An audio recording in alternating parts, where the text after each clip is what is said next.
Yo pienso que hasta ahora nunca nuestros líderes equivocaron en sus trabajos. ¿Y qué pasaría si un día se equivoca? ¿Se le puede cambiar? De eso no sé cómo yo puedo decirlo, no sé. Primera regla que hay que memorizar al entrar en la secreta Corea del Norte. El líder nunca se equivoca.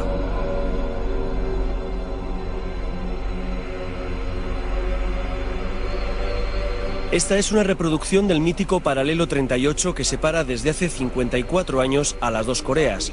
Es la última frontera de la Guerra Fría. A este lado de la maqueta, la hermética y huraña Corea del Norte. Al otro lado, la emergente potencia económica de Corea del Sur. Un armisticio no es un tratado de paz, por tanto, ambos ejércitos siguen en pie de guerra. Exacto. Una delgada línea separa dos mundos distintos y antagónicos. Una línea que parte en dos esos barracones. De color ceniza, el próspero y democrático sur. De color arena, el empobrecido y dictatorial norte. Dos concepciones que se reflejan en la compostura de sus soldados, marciales e imperturbables los del norte, mientras que sus enemigos del sur, apoyados por 30.000 soldados norteamericanos, se fotografían unos a otros procurando no pisar la línea roja. Una raya que atraviesa por el centro 7 barracones de madera. Cuando hay visita, se avisa a los del otro lado para que salgan y cierren con llave la puerta que comunica ambos mundos. Este es el pequeño show en el que ya se ha convertido este lugar que se supone que es el más militarizado del mundo. Soldados que hacen guardia enfrente de una línea blanca, soldados supuestamente enemigos que se hacen fotos a su vez sin pasar esa línea, todo bajo los focos de los pocos turistas que han logrado entrar aquí para ver esta zona que se supone que es la más nuclearizada y la más militarizada del mundo. Una palmada advierte de que alguien ha pisado la raya o ha puesto el pie en el otro lado. Dicen que los soldados del norte hacen guardia mirando a su propio territorio para evitar fugas o deserciones de ese mal llamado paraíso social. Esta es la historia de un viaje al país de la desmesura y el surrealismo. Una aventura en el túnel del tiempo para retroceder a los esquemas de la Guerra Fría. En Corea del Norte la vida está desenfocada, tamizada por una lente borrosa donde las conciencias han sido sustituidas por consignas y las opiniones por dogmas. ¿Quieres saber quién es mi Dios? Mi Dios es el gran líder, Kim Jong-il. El gran líder Kim Jong-il, que se hace llamar el sol del siglo XXI. El todopoderoso dictador de Corea, donde el culto al líder es política de Estado y la bomba atómica una especie de santo grial. Donde las carreteras están vacías y los hombres visten solo de colores oscuros. Donde las masas son movilizadas a diario para mantenerlas alerta ante enemigos imaginarios y se impide cualquier filtración de información del exterior. Un inmenso gulag de inspiración estalinista donde todo el mundo es supuestamente igual, aunque las élites del partido se muevan en Mercedes y el resto del pueblo lo haga en bicicleta. Un lugar donde todavía hay campos de concentración para disidentes políticos y los periodistas se tienen que camuflar de turistas para entrar. Para empezar, yo que soy periodista, he tenido que decir que soy un artista freelance. Tú también has dicho que eres un profesor de historia, que tenemos que hacer muchas preguntas que suelen ser casi siempre acogidas con mucho recelo, mucha sospecha por parte de nuestros guías. Guía es la palabra amable para llamar a los agentes del gobierno que se encargan de vigilar a nuestro grupo. Yes. Hello, Mr. Lee. 안녕하세요. Se llaman guías, pero en realidad son censores, vigilantes, informadores con capacidad para expulsar del país al turista díscolo o demasiado preguntón. Por ejemplo, Mr. John, don't risk. Y todo por enfocar a 3 hombres empujando un camión averiado. Las directrices de todos estos vigilantes las da el señor Pak Kwan, al que todos llaman Pak Ton-chi, camarada Pak. Relevante miembro del aparato del partido, es secretario general en el organigrama del gobierno y habla español. Es que, mira, nosotros sí estamos orgullosos de tener esta fuerza de defensa con las armas nucleares. Orgulloso de tener la bomba atómica. Su edad, su puesto y unos cuantos años en Cuba le han dado una visión política un poco menos rigorista que la que tienen sus hombres, auténticos mastines de la ortodoxia comunista. Él se permite algunos comentarios en privado que nunca reconocerá en público y tiene cierto olfato para detectar periodistas o espías entre los restringidos grupos de turistas que él tutela. Hay también algunos agentes que pueden ser espía, enviado o comprado por alguien, por CIA de Estados Unidos. El viaje está organizado por la Asociación de Amistad con Corea, una organización de proselitismo del régimen de Pyongyang, financiada por el gobierno del dictador. Su presidente, entregado a la causa norcoreana, es un joven español de Reus, Alejandro Cao. Se presenta como embajador honorífico del país en Europa y actúa a veces con más contundencia que los propios guías, cuando nuestras preguntas son poco sutiles o demasiado directas. Alejandro, ¿te consideras tú también un soldado? Claro, de hecho me llaman Changunim Chonsa, soldado del general Kim Jong-il, aquí en Corea. Me conocen así. Corea del Norte solo tiene 2 vuelos semanales con Pekín y otros 2 con Rusia. Sus aviones son viejos modelos soviéticos y el pasaje casi siempre diplomáticos, cooperantes de ONGs y algunos privilegiados turistas como nosotros, entre los que, como veremos, hay muchos periodistas encubiertos de todo el mundo. La portada del único periódico local en inglés advierte que entramos en el reino del que llaman el padre de la Corea socialista, Kim Il-sung, el fallecido dictador, al que sucedió su hijo Kim Jong-il. Todos los móviles son requisados en la aduana y los ordenadores con conexión satélite confiscados. Comienza el aislamiento en el país más impenetrable y desconfiado del mundo. Lo primero que se hace es realizar una ofrenda floral a la estatua del gran líder Kim Il-sung, que se considera el padre del país, el padre de todos los coreanos. Cuando Kim Il-sung murió en 1994, fue nombrado presidente eterno de Corea. Él mantuvo el rumbo comunista del país pese al colapso de la Unión Soviética.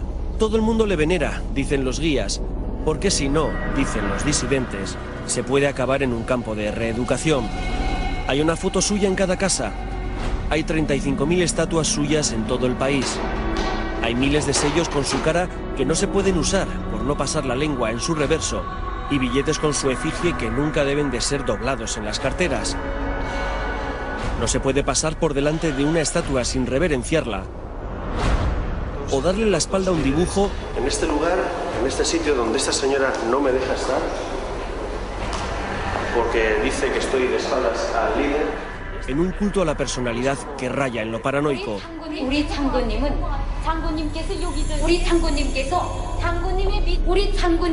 Changunim Keso, nuestro general. Repetido hasta la extenuación o el aburrimiento. Hay una especie de alienación espiritual que obliga a rendir pleitesía a ese líder distante y enigmático. Estamos en el museo de una cooperativa agraria, pero la guía se empeña en enseñarnos la mesa donde se apoyó el líder, la silla donde se sentó el líder, los cuencos donde bebió sopa el líder. Pero para no dar tiempo al turista a reflexionar o a preguntar, apenas está media hora en cada sitio, no sea que percibamos que todo está preparado y cronometrado para enseñarnos una porción de realidad blanqueada. Este reportaje está elaborado prácticamente desde un autobús, robando imágenes en marcha, para tratar de obtener un retrato aproximado, aunque sea movido, de este país ensimismado. Transitamos por autopistas de 5 carriles y nos preguntamos lo mismo que ustedes. ¿Dónde están los coches? 3, 4, por lo menos, 4 columnas de tanques pasan por aquí. 4 columnas. Aquí las carreteras, bueno, en general toda la infraestructura está orientada a la defensa y a la parte militar. Entonces tiene sentido, igual que las autopistas que habíamos hablado antes, que son de zona de aterrizaje y despegue de aviones de combate. Se utilizan con ese propósito. Sí, pero es que aquí no hay coche ninguno tampoco, ¿eh? Solo determinados vehículos usan regularmente esta autopista, entonces el resto, todos los vehículos, transportes, mercancías, van por carreteras secundarias. Se pueden buscar explicaciones más peregrinas, pero menos es difícil. En caso de guerra, lo primero en ser destruidos serán este tipo de infraestructuras. Sin embargo, Alejandro y el resto de guías se empeñan en esconder algo tan sencillo como que la ausencia de vehículos se debe a que en este país no hay propiedad privada y que el embargo internacional provoca la carestía del combustible. Por esos 2 motivos, pero sobre todo por el de no colapsar las carreteras y no polucionar y ahorrar energía, son los motivos por los cuales no hay vehículos privados. Se apela al medio ambiente, pero se levantan fábricas en medio de la ciudad. Desde luego, la ausencia de coches tiene cierto encanto para una mentalidad acostumbrada a atascos y contaminación, pero el caso es que aquí no hay coches porque el gobierno no lo permite. Solo aquellos que tengan algún familiar en el extranjero que envía divisas puede acceder bajo permiso a conseguir un vehículo. Esto es una vía secundaria, como las que comenta Alejandro, y tampoco hay coches. A solo un paso de las gigantescas factorías de Hyundai o Kia, al otro lado de la frontera, la bicicleta sigue siendo el transporte universal de la ciudadanía. Eso sí, las carreteras estarán vacías, pero muy limpias, porque en Corea se barren las calzadas. Hay brigadas de barrenderos que cepillan kilómetros y kilómetros de asfalto solitario.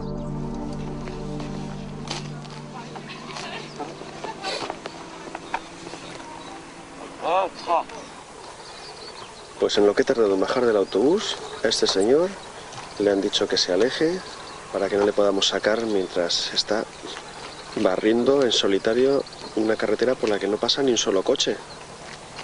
El guía asegura que se va por timidez, pero el desconcierto en su rostro indica otra cosa. ¿Es otro de esos músculos inútiles, desperdiciado en labores absurdas, o es un represaliado político que se va para no complicar más su condena? Para que nuestro grupo de turistas tenga el menor contacto posible con la población civil, se nos aloja en un hotel de las afueras, muy lejos del centro, solos y aislados. Los cortes de energía solo dan agua caliente 2 veces al día. En la televisión, a todas horas, una alienante programación patriótica. Las órdenes recibidas nada más llegar son expeditivas. Queda terminantemente prohibido salir solo del hotel o tener cualquier contacto con coreanos. Y no es una broma. Paul Borrow, un londinense de 24 años, fue amonestado públicamente y amenazado con la expulsión del país por dar una vuelta alrededor de un hotel donde el grupo acababa de cenar. ¿Qué fue lo que hizo? Pues se largó por ahí por Pyongyang, estuvo entrando en toda la central de trenes de Pyongyang, y estuvo allí, compró algunos refrescos y esto. Este país es un país totalmente preparado para la defensa, preparado para la guerra. Entonces, igualmente que todos son soldados y saben hacer una formación, todo el mundo está alerta de cualquier posible infiltración extranjera. And Paul, have you apologized? Did you apologize? I totally apologise if I got Alex or any of the guys in trouble. Absolutely, because that was never my intention. La pulcritud, el orden, la limpieza enmascaran la ausencia de trabajo y ocupación. No hay papeleo ni clientes. Disponen de 500 habitaciones, pero todas las llaves están en la recepción. Estamos en cuarentena. ¿Por qué no podemos salir solos a dar un paseo por Pyongyang? No, absolutamente una pregunta tonta. Nosotros queremos evitar algún accidente posible. Queremos ofrecerles, garantizarlos con toda la seguridad personal de ustedes. Es la paranoia de la seguridad, la alucinación sobre un enemigo invisible. Internet no existe, aunque se pueden enviar emails a través de una línea restringida y controlada. Eso sí, los mensajes son traducidos y analizados. Estas funcionarias, por ejemplo, ni siquiera disimulan a la hora de espiar el mensaje del brasileño Marco Resende, otro periodista transmutado en empresario. ¿Por qué crees que estaban intentando ver tu email? Mas imagino que era para controlar el conteúdo. De manera excepcional, el gobierno norcoreano ha permitido la entrada de 5 turistas norteamericanos. 5 turistas enemigos. Desde la olvidada guerra de los años 50, Estados Unidos se ha convertido en el gran Satán para Corea. Y Corea, desde hace unos años, en uno de los vértices del llamado por George Bush, eje del mal. This is a present for the dear leader, Kim Jong-il, and it's a... Are you American? Yes, I'm from the United States, from Virginia. And you call President the dear President? The dear leader. The dear leader. Kim Jong-il, yes. Puede que el señor Borden aprecie mucho al querido líder, pero Kim Jong-il ha decidido que los norteamericanos solo pueden estar 3 días en Corea. Eso sí, al mismo precio que pagamos el resto por semana y media. El regalo de George Borden acabará en este faraónico museo, donde están los más de 200.000 presentes recibidos por el dictador padre y el dictador hijo en 50 años. El lustre de los pomos de bronce se mantiene con paños esterilizados y nuestros pies deben cubrirse con unos zapatos de tela para preservar esa fantasía blanca de lo eterno. La iluminación sugiere la entrada al Olimpo, donde recibe, como siempre, el difunto padre de todos los coreanos. Es un pequeño Versalles lleno de pasillos inquietantes. Son casi 300 salas que se van iluminando de manera fantasmagórica. Hay una vitrina reservada a España con el Quijote y el barco de madera, regalados por Santiago Carrillo, y otros presentes enviados por el Partido Comunista en los años 70. El Museo de los Regalos de los Presidentes Kim Il-sung y Kim Jong-il está horadado en una montaña situada en uno de los lugares más imponentes y más inaccesibles de Corea. Cualquiera podría pensar que se ha buscado un lugar paradisíaco para situar este museo, pero aquí insisten en que se ha horadado toda una montaña para preservar estos regalos de un posible bombardeo de Estados Unidos. Aquí hay regalos del pasado esplendor soviético y recuerdos de casi todos los antiguos amigos de los líderes, desde un tren blindado regalado por Stalin a espadas de Gaddafi, pasando por todo tipo de presentes de Ceausescu, Tito, Fidel Castro o Mao Zedong. Una apoteosis kitsch y un interesante lugar para preguntarse qué sitio ha reservado la historia para todos ellos. Porque si de algo saben en este país, como en cualquier dictadura que se precie, es de falsear la historia para reinventar el pasado. Aquí hay un arma de guerra utilizada por los antiguos coreanos, que se parece mucho a un misil. En este museo de la ciudad de Kaesong se pretende hacer creer, con unos burdos dibujos, que los coreanos inventaron los misiles hace cientos de años, y de ahí les viene la tradición nuclear. El primer misil de la historia, repiten las guías con un gesto aburrido. En otro lugar nos intentan convencer de que esas estatuas de piedra que imitan a las supuestamente originales son patrimonio de la humanidad, en lugar de simple atrecho. Lo único que está certificado en este lugar como valor arqueológico por la UNESCO es una tumba real, pero acostumbrados a visitantes dóciles, los guías repiten las mentiras como si nada. Toda dictadura apela a un supuesto pasado mítico e imperial. Toda dinastía autoritaria, como la de los Kim, busca legitimación en antiguas estirpes guerreras. Estos son restos de los misioneros que enviaban a los Estados Unidos con el objeto de sabotear a Corea, efectuar actividades sobre todo de espionaje. El llamado Museo de las Atrocidades de Sinchon es otro de esos lugares donde 200.000 escolares al año aprenden a renovar su odio contra Estados Unidos. Los cuadros hiperrealistas muestran a curas torturando niños, soldados serrando cabezas o taladrando cerebros. Torturas inquisitoriales de una crueldad infinita que no están acreditadas por comisiones internacionales ni evidencias forenses. Las supuestas órdenes de los oficiales estadounidenses son toscas fotocopias sin sellos ni firmas ni órdenes de operaciones. Más historia reinventada. La casa de Majong-dae es donde supuestamente nació Kim Jong-il. Significa colina de los 1000 escenarios. La biografía oficial asegura que en 1945 expulsó él solo al invasor japonés al frente de sus guerrilleros, aunque no se menciona que 2 bombas atómicas habían provocado la rendición de Japón. Aquí la gente acude en formación. Vienen de fábricas o pueblos o colegios. Vienen como obligados. No hay satisfacción en sus rostros, sino languidez. Son como androides en procesión. Acuden con la misma marcialidad que los pelotones militares. Al ejército se le supone más de 1 millón de soldados y 3 millones de reservistas de la Guardia Campesina. Hay uniformes por todos los lados. Es como si se estuviera, y de hecho se está, en un estado de excepción permanente, en una constante búsqueda del enemigo. Tomorrow morning, 7 o'clock, yes. You came with me in the same trip, but you have to move tomorrow morning. Why? I'm an American citizen. No other reason. If I was Canadian or Australian, I'd be staying the whole 11 days, but instead I get 4. So you're supposed to be an enemy for them. Supposed to be, huh? ¿Por qué te han dado solo una visa para 3 días? Porque soy ciudadano americano y que todavía la falta de una relación directa y amigable entre los Estados Unidos y la República Popular Coreana impide que me quedo por un itinerario completo. Los 5 turistas norteamericanos que atravesaron la frontera con nosotros fueron invitados a dejar el país 3 días después. La difícil relación de ambos países y el recelo a que alguno de ellos fuera un espía de la CIA fue suficiente para invitarles a irse. Unfortunately, in the case of our US friends, tomorrow they have to depart. So you have to return to your country, and we really feel very sad because we really like to be with you during all the itinerary. Pero claro, los guías no podían arriesgarse a permitir la entrada de 5 yanquis en el gran acontecimiento del día siguiente.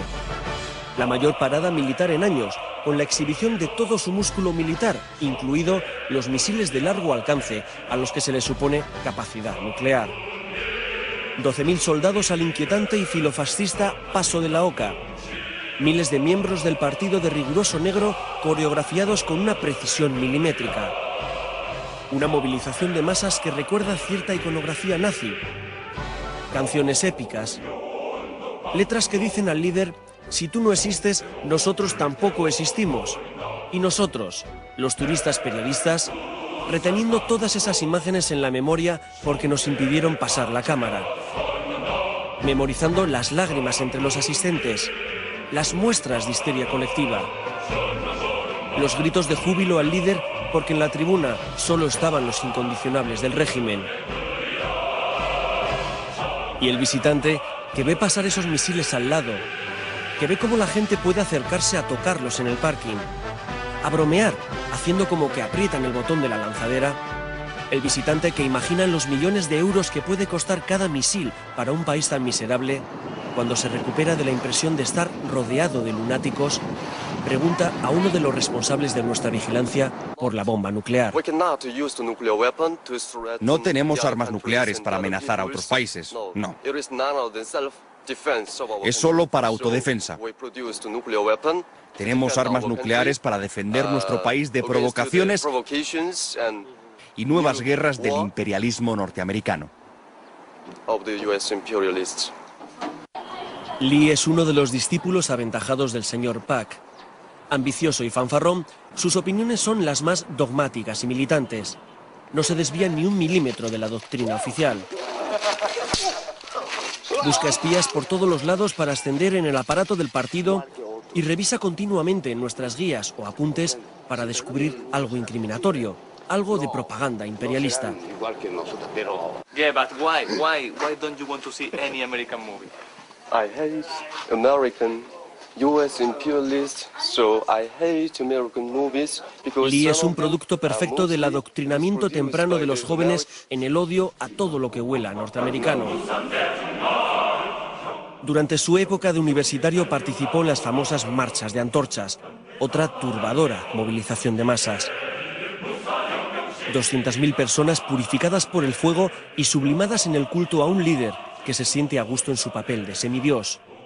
Los regímenes autoritarios necesitan estas demostraciones de asistencia obligada para retroalimentar su sueño de apoyo popular. Es como una gran maniobra de autosugestión, de que el pueblo está con el líder, de que todos esos hombres y mujeres que desfilan sin sonreír son parte del sistema. Kim Jong-il visita, Kim Jong-il proporciona, Kim Jong-il inspecciona. En todas las portadas, en todos los periódicos, siempre sale una fotografía del gran líder en esa primera página. Un líder que debe tener el don de la ubicuidad porque está en todos los sitios y sabe de todo. ¿Cómo se consigue esa alienación? Con un férreo programa de anestesia colectiva y falta de información. Esta es parte de la programación de la televisión coreana en diferentes horas, días y lugares. Están los programas de coros del Ejército Popular. Los informativos donde se alaba la última inauguración del gran líder. Los grupos de danza de la milicia. Las obras de teatro protagonizadas por soldados. Las últimas maniobras bélicas. Las películas de guerra donde Corea siempre gana. Y por supuesto, el himno y la bandera. La hipnosis de todo un pueblo, basada en la repetición de grandes mentiras y la glorificación del liderazgo. Estoy revisando un periódico y encuentro que el querido líder está en la primera noticia, en el titular. Luego la segunda noticia también está aquí. Y si nos vamos a otra página, encontramos Kim Jong-il de nuevo en un titular. Aquí también una noticia distinta. Aquí también. En esta también está Kim Jong-il. Esta es otra noticia distinta, también está Kim Jong-il. A Coreia do Norte está nas mãos de uma ditadura militar. E como toda ditadura militar, ela precisa manter a população num estado paranoico de permanente mobilização. Marco trabaja para la revista brasileña Época, aunque ha dicho que era director de marketing. La entrevista se realiza en su habitación tras confesar que él también es periodista. No somos los únicos. Pablo, del diario ABC, se ha colado como artista. Y Sasha, un reportero croata, ha dicho que era músico. Solo los últimos días del viaje, y tras superar la sensación de recelo y sospecha creada por los guías, se desvelan las verdaderas identidades. En Corea las paredes se escuchan, así que hay que hablar bajo en las habitaciones. No encuentro diferencias entre las movilizaciones nazis y las que hemos visto aquí. Uno de los grandes orgullos del régimen norcoreano es el llamado Arirang, un fastuoso y faraónico espectáculo de gimnasia masiva que se celebra todos los días durante 2 meses al año. La coreografía es perfecta y la representación consigue hechizar por su colorido, su grandiosidad y su complicación técnica, pero es una enorme excentricidad. Una gran exageración que solo se puede hacer cuando un gobierno es capaz de obligar a 100.000 personas a ensayar gratis durante meses y bajo amenaza de reeducación si se niegan a colaborar o cometen algún fallo. Es la gran apoteosis imperial de un dictador que juega con su pueblo y trata de hipnotizarlo con ceremonias de catarsis colectivas. Las canciones patrióticas y de apoyo al líder se escuchan por todos los lados, en el campo, en las fábricas, en el metro de la capital, construido muy profundo para ser utilizado, dicen, de refugio en caso de ataque. Larga vida al hijo del siglo XXI, dice el mural del fondo. Si uno se queda solo en lo estético, el metro impresiona. Si uno trata de hablar con la gente, también se impresiona. Veamos al señor Cho, nuestro guardián de hoy, ahuyentar a cualquier posible entrevistado. Supuestamente está preguntando a este hombre si quiere hablar conmigo, pero realmente le está ordenando que se vaya. ¿Lo intentamos una segunda vez? Lo intentamos una tercera vez. Solo tras decirle que tengo la sensación de estar viendo fantasmas y estar convencido de que los está ahuyentando, el señor Cho obliga a una jovencita a decir a cámara su nombre y traducir que va a comer a casa de una amiga. Parecem guias, mas na verdade são agentes desse regime. E o objetivo deles não é nos mostrar o país. O objetivo deles é controlar o que nós fazemos. Aquí hemos visto cosas tan sorprendentes, tan kafkianas, cosas que podrían aparecer en el libro 1984 de Orwell, que todo sería demasiado divertido si no fuera tan triste como es para la mayoría de la gente que tiene que sufrir este sistema donde evidentemente no hay libertad. No se puede hablar con los pasajeros en el metro, pero sí podemos grabar los misiles del cartel que hay a la salida de la estación. La óptica informativa de una dictadura militar es peculiar y, sobre todo, impredecible. ¿Puedes decir que estamos aplaudiendo? A un grupo de personas que están haciendo picnic, entre ellos algunos soldados. Pero mi cámara está enfocándote a ti y a una pared. Sí. ¿Me puedes explicar por qué no me puedo dar la vuelta? Porque nuestros guías han dicho que no se debe filmar. Entonces, si ellos dicen que no, es que no. Sencillamente hay que seguir las normas. Y hay a veces cosas que se pueden decir, otras que no. Entonces no quiero repetirlo porque si lo repetimos ya no podrás grabar nada más. ¿Vale? Y me gustaría que continuaras grabando los otros días. Si no, te quedarás en el hotel y entonces sí que ya no podré hacer nada. Lo siento, es así. ¿Esto supongo que puedo utilizarlo? Sí, sí, puedes utilizarlo. No se podía grabar este picnic, fotografiado clandestinamente por el reportero croata. En Corea nunca se sabe cuál es la foto que te puede costar la acusación de espionaje y la expulsión. No graba, hombre. Un niño llorando en una chabola no se debe de grabar. Otro crío chapoteando en un charco, tampoco.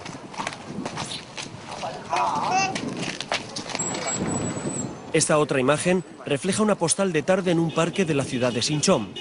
El zapato es del guía que se interpone para no sacar un carro tirado por bueyes. Otra discusión absurda sobre la importancia estratégica de un carromato. Cuando una persona hace fotos, etcétera, este tipo de planos, porque creen que lo pueden utilizar como propaganda partidista totalmente. ¿El buey y el carro estaba en este parque o no? Claro que sí, claro que sí. Pero ¿por qué el 90% de personas que vienen aquí solo sacan el buey y el carro y no sacan el resto? Ese es el problema que tenemos. Para que no se nos incluya en ese 90% del que habla Alejandro Cao, sacaremos imágenes de ese bucólico parque. Pero también diremos que esa grabación fue un ruego especial del periodista harto de sacar fotos movidas desde un autobús que solo para en lugares que estén en el programa o que tengan un monumento al líder. Desde el autobús ha habido que sacar el imponente esqueleto del Hotel Ryungyong, el que tenía que ser el más grande del mundo, construido en plena Guerra Fría y muerto por falta de presupuesto. Una de las vergüenzas nacionales menos disimuladas. 3.000 habitaciones, 105 pisos, el 10º edificio más alto del mundo. Iba a ser el orgullo de un país que quiere hacerlo todo más alto y más grande que nadie, como si esta fuera la única manera de medir ideologías. Un fiasco urbanístico que nunca podrá ser rehabilitado por la mala calidad del hormigón utilizado. Desde el autobús y corriendo ha habido que sacar las nuevas aldeas que se están construyendo por todo el país. El líder ha decidido desmantelar miles de pueblos y reconstruirlos unos kilómetros más allá. La razón oficial es que las casas estaban viejas. Se trasplantan de cuajo poblaciones enteras. No importa el arraigo de las personas a la tierra. No importa borrarles los recuerdos de toda una vida o los vecinos de siempre. La orden es trasladarse y punto. Si tan orgullosos están de estas migraciones forzosas, ¿por qué no verlas de cerca? ¿Es tan fácil cambiar a la gente de su hogar? ¿O estamos grabando lo que muchas organizaciones de derechos humanos llaman gulags? Lo que muchos disidentes y muchas fotografías aéreas señalan como campos de trabajo forzoso para disidentes políticos. ¿Es cierto que hay miles de presos políticos en este país? Es totalmente mentira. ¿Es cierto que existen campos de internamiento o de reeducación política para ese tipo de gente? Ya se han desaparecido. Ya ahora no funciona. ¿Es cierto que existieron al menos durante unos años o hasta hace unos años centros de reeducación? Unos 2 o 3 años sí, estaba funcionando y ahora ya se han desaparecido. No se huye nadie. Estamos hablando que hasta el año 2005. Naciones Unidas, Amnistía Internacional, el Observatorio de Derechos Humanos y muchas otras prestigiosas instituciones han denunciado la existencia de esos campos llamados de reeducación y que el secretario general Pak Kwam reconoce hasta hace 2 años. Lugares donde el disidente político es condenado sin juicio y recluido junto a padres e hijos para evitar su fuga. Se arrepentían de lo que habían hecho. Se calcula que puede haber hasta 200.000 presos políticos en estos momentos. El relator especial de la ONU sobre derechos humanos en Corea del Norte asegura que solamente por criticar el sistema económico comunista del país hay hasta 104 tipos de delitos de cárcel. Sí, cuando estaban devueltos, nosotros queríamos reeducarlos a través del trabajo en el campo. ¿Trabajo forzado? Forzado. ¿De cuánta gente estamos hablando? No sé exactamente la cifra. Como en los antiguos países del este, en un estado de continua sospecha, cualquier rencilla, envidia o problema de celos es resuelto con una improbada acusación de traición a la patria. Una simple crítica sobre la calidad de la comida puede llevar a alguien a la cárcel por anticomunista. Por eso se ven tantas miradas tristes. Por eso la gente tiene pánico a hablar con el extranjero, por temor a meter la pata sin querer y acabar reeducado. ¿Pero ella sabe escribir y leer? 글수 읽을 줄 압니다? 아직은 모릅니다. 아니. 지금 모릅니다. 네. Sí, porque todo el mundo aquí sabe escribir y leer. Para él es una pregunta sospechosa. El señor Pak se enfada y no sabemos si está traduciendo lo que ha dicho la campesina o aportando de su propia cosecha. El gobierno norcoreano asegura que el 99% de sus 22 millones de habitantes sabe leer y escribir y lo considera uno de los estandartes de su revolución, pero no aporta datos sobre el analfabetismo funcional, sobre los miles de personas que no tienen acceso a educación superior porque son destinadas obligatoriamente al campo. Según el talento que tienen. Sí. Y si no, entonces debe trabajar. Según talento quiere decir que solo los mejores estudian. Esta jovencita, llamada Ram, trabaja en la brigada número 1 de verduras de la cooperativa Migok. Con una economía casi de subsistencia, basada en el cultivo del arroz, con técnicas rudimentarias, algunos tractores, gran parte de la población es obligada a trabajar en el campo para alimentar al resto del país. Vamos a construir nuestra patria con arroz, dice este letrero. Lo que los guías nos presentan como una consigna campesina Es para algunos diplomáticos y expertos en Corea del Norte una prueba de que podría tratarse de un campo de reeducación. Nunca sabremos si hemos hablado con una campesina o con una represaliada política condenada a trabajos forzados, porque en Corea nunca nada es como parece. Bueno, pues hemos pedido que nos enseñen la típica casa coreana y nos han traído una especie de casa museo visitada por el presidente de la nación, en la que todo está en su sitio, todo está limpio y todo parece que ha sido colocado a posta para que parezca lo que seguramente no es una típica casa coreana. Queríamos ver una casa campesina al azar, pero en Corea el azar no existe. La casa ya estaba preparada, aunque todo ha parecido improvisado.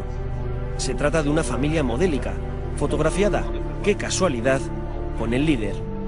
Con una cocina inmaculada, unos pequeños cultivos en el jardín, la guerrera del dueño con las medallas conseguidas. Una familia ejemplar, porque en Corea se divide a la población en tres clases: los centrales, como los de esta casa, los oscilantes y los incorregibles. Una especie de inventario social o de clase, cada uno con sus propios derechos, obligaciones, privilegios o castigos. ¿Es cierto que existen campos de internamiento para deficientes mentales o deficientes físicos? No, de eso no solo trabajos en el campo, solo lo que hacen los campesinos de hoy.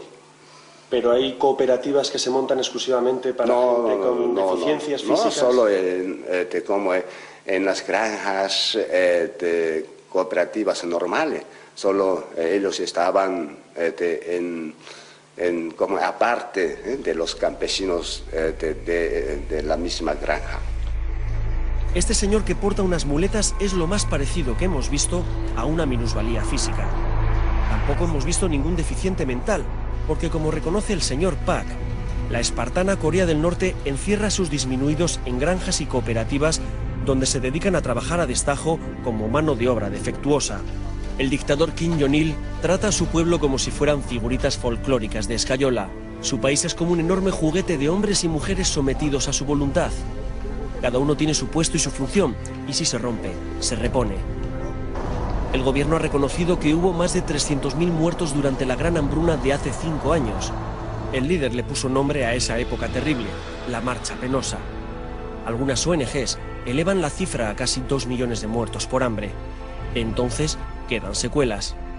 Es una fábrica de la producción humana incesante. Visitamos una maternidad, aunque en la terminología marxista del señor Park sea una especie de stajanovista paritorio de ciudadanos trabajadores. Todo vuelve a estar en su sitio y no se nos permite mirar donde no está previsto. La sanidad es uno de los grandes logros del país, aunque hay numerosas denuncias de la Organización Mundial de la Salud sobre el estado de muchos de los hospitales. La responsable de la maternidad nos pasea por todos los laboratorios y nos enseña madres que acaban de parir. Casualmente, uno de los bebés nació el mismo día que el líder, 2 semanas antes de esta grabación. Preguntamos a otra madre por el nombre del bebé. Indecisión, duda, madre que no sabe, que no contesta, y entre el guía y la directora la sacan del apuro. Lo pensará cuando vuelva a casa, dicen.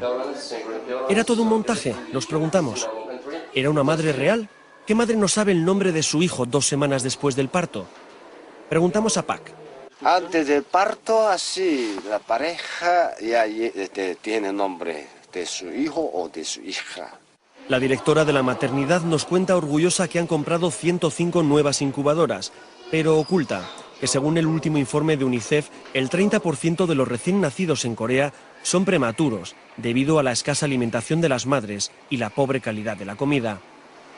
El 34% de las mujeres norcoreanas sufre anemia y la falta de proteínas, grasas y micronutrientes provoca que el 23% de los niños estén técnicamente desnutridos.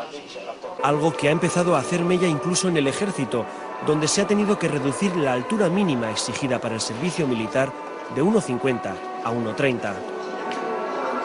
Y eso que el ejército es la institución más venerada del país. Hay cementerios y estelas funerarias en recuerdo de los mártires por todos los lados. La disciplina castrense impregna cualquier acontecimiento social, porque aquí hasta el ocio también está controlado y programado.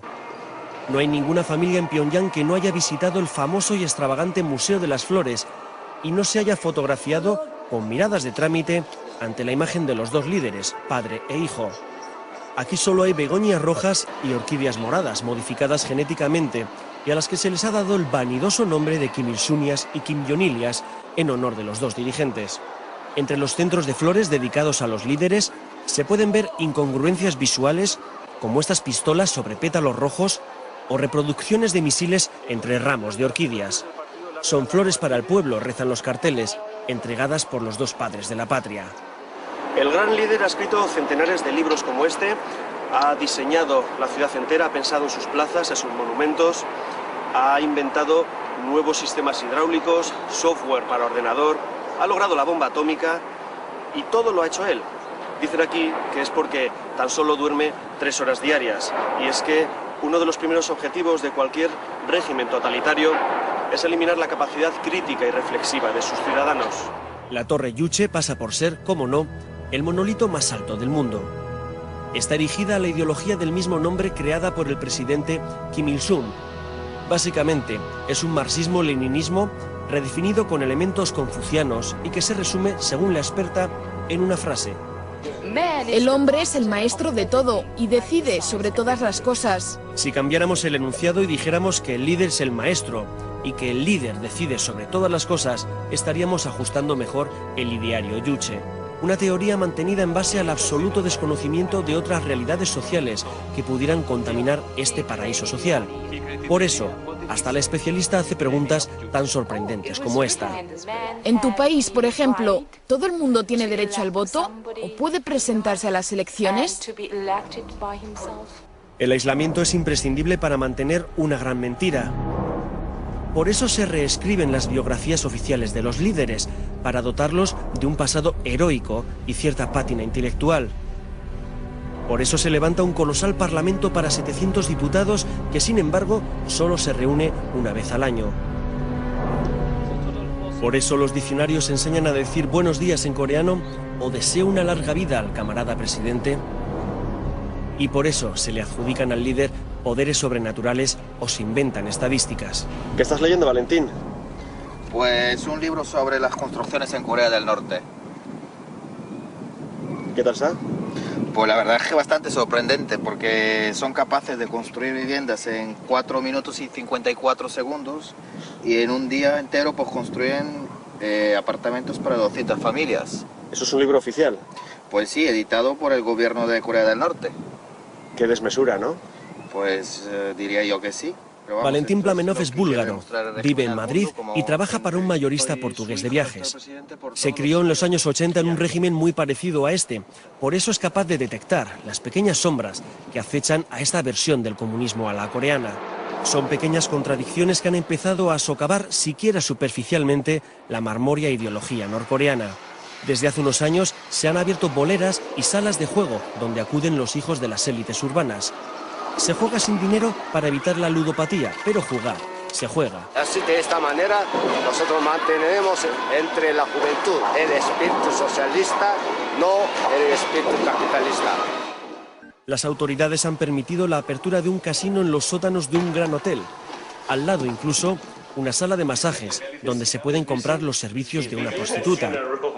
El precio es muy alto, advierte el intermediario chino, en un lugar que se precia de ser impermeable a la pornografía. Juego y sexo de pago corrompiendo esta supuesta Arcadia socialista, donde, y siguen las contradicciones, funcionarios como el señor Pak aseguran que viven con un salario de €1 al mes.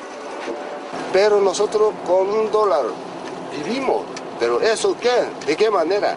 Tenemos un sistema estatal de suministro muy fuerte, garantizar la vida gracias a este sistema de suministro estatal. La vida de los coreanos está bien garantizada. Pero Pak, solo las gafas y el reloj que llevas cuestan más de $1. Claro. ¿Cómo accedes a ello? ¿Qué? Es ¿cómo yo puedo explicar? Estás diciendo que gastarías el salario de todo un mes, que es $1, pero para comprarte gafas. Es el método del cálculo de los occidentales, no el método de cálculo de los coreanos. Los números son los números. Da igual que sea occidental o coreano. Ya no joda más. Según PAC, el Estado suministra al mes a cada persona 15 kilos de arroz, 3 de carne y 16 huevos. Todo lo que no sea eso debe de ser comprado, por lo que está floreciendo un mercado negro de primera necesidad que los dirigentes no niegan, pero que llaman mercado secundario. Cada vez más ciudadanos acceden a los restaurantes estatales subvencionados a comer, por ejemplo, uno de los platos típicos, carne de perro, un manjar para algunos de nuestros circunspectos guías. You like the dog? Salud. Cheers. Yeah? How does it taste? It is dog meat. Corea del Norte es un régimen anciano y anquilosado que se mueve lentamente, pero se mueve. La aportación coreana a la hoz y el martillo comunista es un pincel que simboliza la presencia de los intelectuales en la revolución. Otra mentira de Estado. En Corea no hay pensadores, sino propagandistas del caudillo. No hay poetas o escritores, sino trovadores del régimen. El intelectual es crítico por naturaleza, el artista es indisciplinado. En realidad, ambos han sido carne de disidencia durante muchos años. La ideologización comienza en los colegios, en los institutos, en esos vestíbulos donde hay que saludar al líder cada vez que se pasa por delante, en esos pasillos escolares llenos de murales con fusiles y misiles, como si fuera de lo más normal, en esos dibujos de prisioneros norteamericanos, aunque en las clases de interpretación se utilice tecnología made in USA. En el Palacio de los Niños, un imponente edificio donde se enseñan diferentes disciplinas a los críos más talentosos, el plan de estudios combina arte e ideología. Aquí se construyen mentalidades patrióticas a través de los sentidos. Al visitante se le muestran niños cantando canciones sobre el presidente, pintando consignas revolucionarias o bailando bajo la atenta mirada de los líderes. En este país el dibujo es puro realismo social. En Corea del Norte no existe el arte abstracto o el figurativo, y mucho menos el surrealista. Se consideran desviaciones al verdadero sentido de las artes, que es formar ciudadanos correctos y obedientes. En este palacio se crean jóvenes autómatas, niños soldados moldeados en la adoración a un líder al que le deben casi la vida. Como dice el presidente de una organización surcoreana que trabaja para la unificación de ambos países, no creo que sea bueno ese entrenamiento ideológico en la educación de los niños. Corea en la época de Kim Il-sung es el título de uno de los libros que se pueden adquirir en la librería de la Biblioteca Nacional de Corea. Otra vez, un edificio gigantesco y una guía que se empeña en darnos todos los números y datos de carrerilla. Millones y millones de libros, entre los que pedimos a la responsable, por probar, el 1984 de Orwell, la obra maestra sobre los totalitarismos. No, preferimos tener libros útiles, tecnológicos, que ayuden y enseñen a la gente. Los libros que critican sistemas socialistas comunistas, lógicamente, que no son partidarios de la ideología y del sistema que existe en el país, normalmente no son permitidos.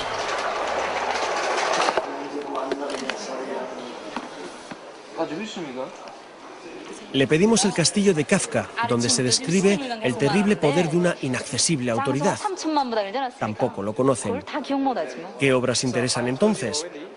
Pues, por ejemplo, los 18.000 libros escritos por el caudillo Kim Il-sung de su puño y letra. Sí, 18.000. Ya sé que se sorprenden, pero además son libros muy intensos y muy profundos. Lo dice el doctor en filosofía y encargado del Departamento de Ciencias Políticas, Ri Son-chol. El profesor Ri asegura que se los ha leído todos. Le hacemos ver que es imposible escribir 18.000 libros y sonríe. Sonríe hasta el director de la biblioteca, cuando le digo que eso significa escribir un libro al día durante 49 años. En la Biblioteca Nacional de Pyongyang hay más de 30 millones de ejemplares. Nos lo cuentan como ejemplo de aperturismo intelectual. Sin embargo, si preguntamos por libros capitales de filosofía política, como libros de Max Weber o el clásico de Hannah Arendt, contra todos los totalitarismos, estos libros no existen.